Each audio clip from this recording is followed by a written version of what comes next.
You know how some people struggle after they retire, even though they theoretically did everything right? You probably know them or know of them.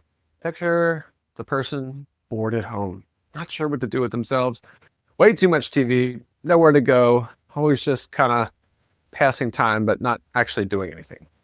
So it's clear that work provided much more than a paycheck and benefits to someone like this. Morning routine, place to be every day, time crunch of a deadline and the feeling of accomplishment. Performance reviews provided some kind of a feedback loop and a little dopamine hit that you were doing a good job. An attaboy. Everybody likes an attaboy. Retirement removes structure without replacing it all at once. Even if you change jobs over your career, then I'm sure you did.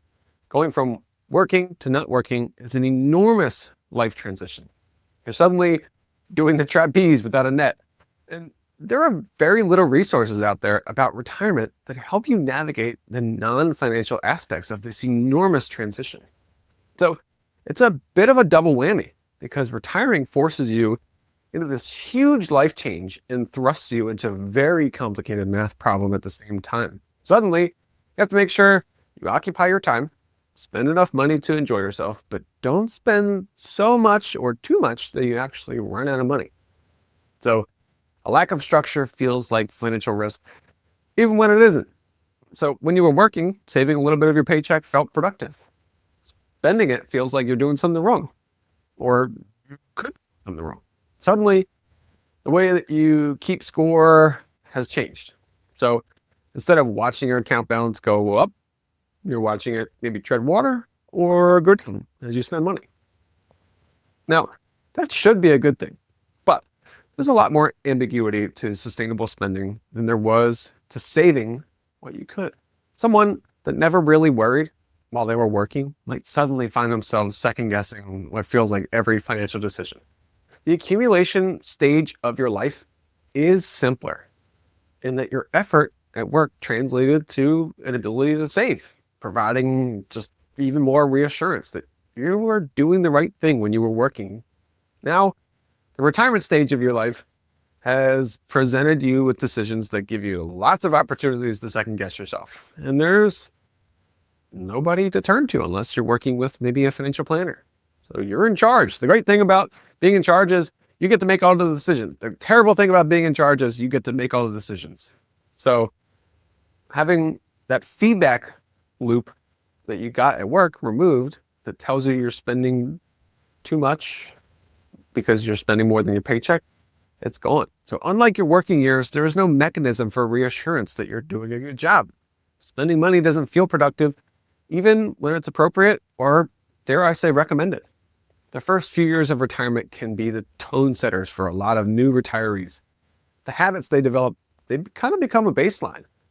What feels temporary might become permanent. If you're too cautious about spending money early on, you may not ever get to catch up on that enjoyment that you delayed later. So this could look like we'll wait to take the family to Disney until next year. We'll wait to book the beach house until next year. We'll wait to go to Italy until next year. We'll wait to blank until the next year. Everything's always pushed off into the future and never revisited maybe until it's too late. So we're not even talking about the reckless spending here. It's about hesitation becoming the default setting for your retirement. Most people don't realize that they're being too cautious until their health and hindsight makes it obvious that it's too late. Now, picture a runner in a race. We've just got done the Olympics. So those were all Winter Olympics, but picture a runner in the Summer Olympics. Okay, they've trained for years, knowing that they will represent their country. It's finally race day. The starting gun goes off and the race begins. But the runner doesn't know how long the race is. They can see people still running ahead of them, so they know it's not a sprint.